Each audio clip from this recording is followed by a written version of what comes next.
Microsoft word में paragraph की presentation के हवाले से काफ़ी फोकस है और देखा जाता है कि जी इसमें क्या क्या बेहतर तरीके से किया जा सकता है। तो कुछ प्रॉब्लम्स हैं जी पैराग्राफ के हवाले से, उनको मैं डिस्कस करता हूँ, फिर उसके बाद आपको इनका सोल्यूशन बताऊंगा। देखिए, आप एक पैराग्राफ एंटर कर रहे हैं तो कोशिश ये की जाती है कि जो एक पेज के ऊपर पैराग्राफ या जो कंटेंट आ रहा है वो वहाँ पे पूरा कंटेंट कम्युनिकेट किया जाए। क्योंकि एक चीज़ होती है कि if you change the page, अगर आप पेज चेंज करते हैं तो आपका फोकस भी चेंज हो जाता है। तो टेक्निकली जो लोग किताबें बनाते हैं या हम लोग जब जब नोट्स वगैरह बनाते हैं तो हम कोशिश करते हैं कि एक पेज के ऊपर वो कंटेंट कंप्लीट हो जाए और अगले पेज पे नई बात शुरू हो। ठीक है, इसी तरीके से माइक्रोसॉफ्ट वर्ड भी कोशिश करता है कि जो एक पेज के ऊपर कंटेंट है, अगर वो अगले पेज पे जाए तो वो एक फजूल सी प्रेजेंटेशन ना लगे। ये ना हो कि एक पैराग्राफ जो है वो बिल्कुल एक पेज पे सारा सारा कंटेंट उसका पीछे है और थोड़ा सा कंटेंट ज़्यादा होने की वजह से वो आगे चला गया।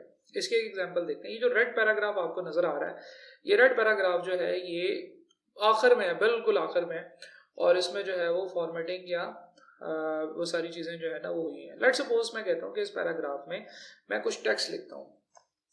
ठीक है, तो अब आपने क्या नोट किया? अब आपने ये नोट किया टेक्स्ट जो मैं लिख रहा हूँ उसके ऊपर फोकस नहीं करना है, मैं सैंपल के तौर पे कुछ लिखी जा रहा हूँ कि पूरा का पूरा पैराग्राफ एक जगह पे है और सिर्फ उसकी एक लाइन जो है वो आगे चलेगी।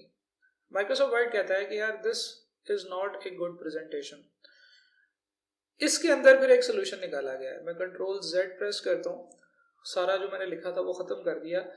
माइक्रोसॉफ्ट वर्ड कहता है कि इन पैराग्राफ्स को सिलेक्ट करके इस पैराग्राफ के ऊपर आप एक पेजिनेशन ऑप्शन लगाते हैं, विच is called window orphan control.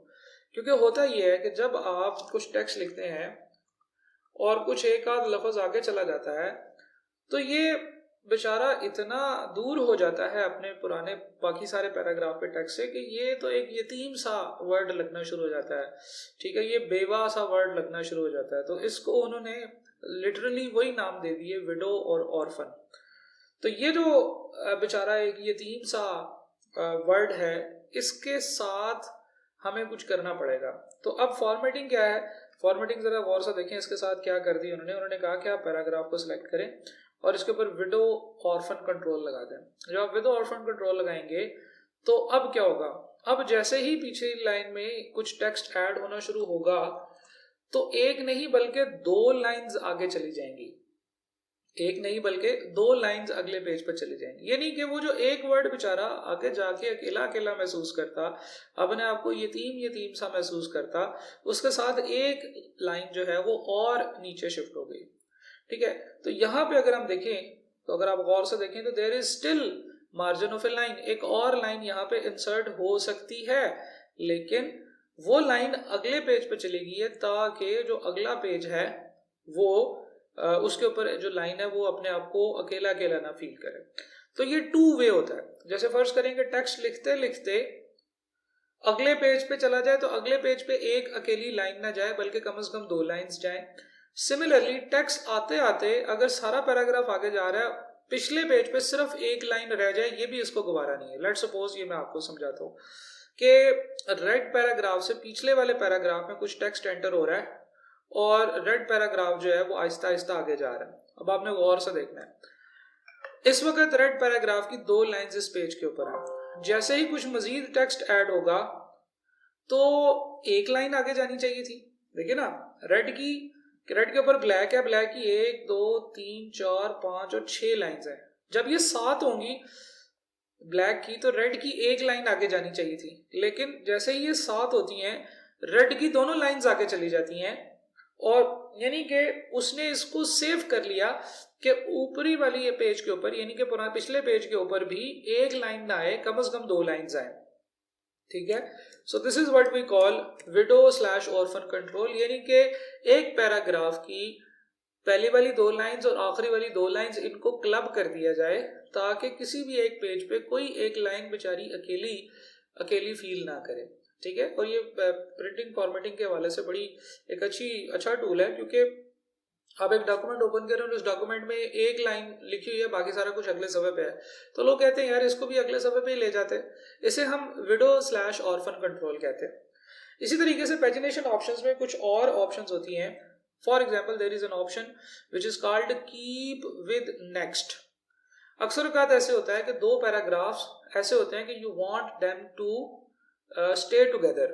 ठीक है, जैसे फॉर एग्जांपल हेडिंग्स होती हैं अक्सर, और मैं यहाँ पे हेडिंग देता हूँ. मैं कहता हूँ this is the heading of red paragraph.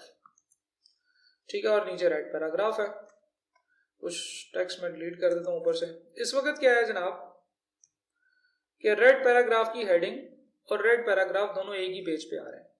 लेकिन फर्ज करें कि पिछले इससे पीछे कहीं पर डाटा मजीद एंटर हो रहा है, और होते होते क्या होगा कि जो रेड पैराग्राफ है वो आगे चला जाएगा और उस बेचारे की हेडिंग जो है वो पीछे जलील हो रही है. अब ये भी एक बुरी फॉर्मेटिंग है. ठीक है, यानी कि हेडिंग पिछले सफ़े पे है और वो सारी चीज़ें अगले सफ़े पे चली गई हैं. तो ये तो दो अलग अलग पैराग्राफ्स हैं. तो इसके ऊपर माइक्रोसॉफ्ट वर्ड कहता है कि आप ऐसा करें कि इस पैराग्राफ के ऊपर जो हेडिंग वाला है इसके ऊपर एक फॉर्मेटिंग लगाया करें which is what we call keep with next. यानी कि ये पैराग्राफ इसके बाद में आने वाले पैराग्राफ के साथ रहेगा हमेशा. हालांकि पीछे जगह है, हालांकि इस जगह पे जगह है, लेकिन जब तक पिछला पैराग्राफ इसके साथ ऊपर नहीं आ जाता ये उस वक्त तक उसके साथ रहेगा. यानी कि you can not do this कि जी पैराग्राफ अगले सफ़े पे है और ये वाला जो पैराग्राफ है यानी कि ये जो हेडिंग है ये पीछे रह गई. ठीक है, तो जो पैराग्राफ की हेडिंग है that in itself is a paragraph ना. आपको पता है जब आप एंटर लगा देते हैं तो जो टेक्स्ट रह गया है that is a paragraph. And you want कि यार ये पैराग्राफ अपने नीचे वाले पैराग्राफ के साथ ही रहे ना, आगे पीछे ना रह जाए. ठीक है, ये अपनी जिंदगी में पीछे ना रह जाए. तो जैसे ही आप इधर कोई टेक्स्ट इंसर्ट कर रहे हैं, लेट्स सपोज करते जा रहे हैं और जैसे ही ये वाला पैराग्राफ जो रेड वाला है ये आगे जाता है उसका पैराग्राफ की हेडिंग भी उसके साथ आगे चली जाती है. This is what we call keep with next. Normally ये वाली फॉर्मेटिंग हेडिंग्स के लिए इस्तेमाल होती है क्योंकि अक्सर औकात ऐसे होता है कि हेडिंग पीछे रह जाती है और पैराग्राफ अगले सफ़े में निकल जाता है. तो इस चीज़ को एडजस्ट करने के लिए माइक्रोसॉफ्ट वर्ड ने कहा है कि आप अपने हेडिंग्स के ऊपर ये वाला फॉर्मेट लगा लिया करें which is what we call keep with next. ठीक है जी. Again there is another example, और हमने दो ऑप्शन चेक कर लिए, विडो ऑर्फन कंट्रोल और कीप विद नेक्स्ट. अच्छा जी, एक और बड़ी मजे की ऑप्शन होती है which is what we call keep lines together. Keep lines together का मतलब ये है कि if there is a paragraph, आप चाहते हैं कि ये पैराग्राफ पूरा का पूरा एक पेज पे आए, इसकी लाइंस ना टूटें, आगे पीछे ना हो, एक पेज के ऊपर पूरा पैराग्राफ आए, तो उसके ऊपर कीप लाइंस टुगेदर के ऊपर क्लिक करना है. यानी कि कीप लाइंस टुगेदर का मतलब है ये ऐसी एक पैराग्राफ के ऊपर ऐसी लाइंस हैं जो इकट्ठी ही रहेंगी, जो टूट नहीं सकती, जो आगे पीछे नहीं जा सकती. जैसे फॉर एग्जांपल ये एक पैराग्राफ है, इस पैराग्राफ को मैं सिलेक्ट करता हूँ और इसके ऊपर मैं ऑप्शन लगा देता हूँ जी कीप विडो ऑर्फन कंट्रोल, इसका खत्म कर देते हैं, कीप लाइंस टुगेदर पे क्लिक कर देते हैं. नहीं जी, कीप लाइंस टुगेदर पे क्लिक कर दिया. इसका मैं कलर भी जो है ना वो ब्लू कर देता हूँ ताकि आपको अंडरस्टैंडिंग रहे कि इस पैराग्राफ के ऊपर हम लोगों ने फॉर्मेटिंग लगाई है. कौन सा कलर ऐसा है जो कि रेड के अलावा काफ़ी रीजनेबली व्यूएबल हो. चलें ये वाला लगा लेते हैं. अच्छा जी. अच्छा, इस पैराग्राफ के ऊपर हमने क्या सेटिंग लगाई है? इस पैराग्राफ के ऊपर हमने सेटिंग लगाई है कीप लाइंस टुगेदर की. तो जैसे ही इससे पीछे वाले पैराग्राफ में कुछ टेक्स्ट ऐड होगा, गौर से देखिएगा, मैं थोड़ा जूम आउट कर रहा हूँ. तो जैसे ही इसके पीछे कुछ टेक्स्ट ऐड होगा, टेक्स्ट कैसे ऐड करता हूँ मैं, थोड़ा सा टेक्स्ट सेलेक्ट करता हूँ, पैराग्राफ में कंट्रोल सी करके कंट्रोल वी करता रहता हूँ. तो जैसे ही पिछले वाला पैराग्राफ में इतना कुछ आया कि ये वाला पैराग्राफ अगले पेज पे जाने लगा था, तो ये सारा का सारा पैराग्राफ अगले पेज पे इकट्ठा ही चला गया. तो जनाब पैराग्राफ को इकट्ठा रखने के लिए, एक पैराग्राफ को एक पेज के ऊपर इकट्ठा रखने के लिए हम ये वाली सेटिंग्स करते हैं जिससे कि हमारे पास ये फॉर्मेटिंग इस तरह से एडजस्ट हो जाती है. आगे चलते हैं जी. नेक्स्ट इज जो आखिरी हमारी ऑप्शन रह गई है that is page break before. तो पेजिनेशन ऑप्शंस में अगर आप जाएं और आप page break before, page break क्या होता है? पेज ब्रेक का मतलब होता है एंटर, कंट्रोल एंटर. यानी कि अगर इफ यू वांट के एक हेडिंग जो है ये हमेशा नए चैप्टर से ही स्टार्ट हो, जैसे फॉर एग्जांपल मैं यहाँ पे कुछ टेक्स्ट पकड़ता हूँ और इसको पेज ब्रेक बिफोर के साथ एडजस्ट कर देता हूँ, और लेट सपोज ये है, ये पैराग्राफ मैंने सेलेक्ट किया, इसके ऊपर मैं गया पेजिनेशन ऑप्शंस में और इसके ऊपर पेज ब्रेक बिफोर की फॉर्मेटिंग सेट कर दी.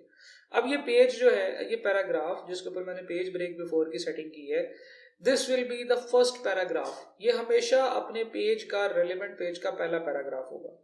ठीक है, लेट्स सपोज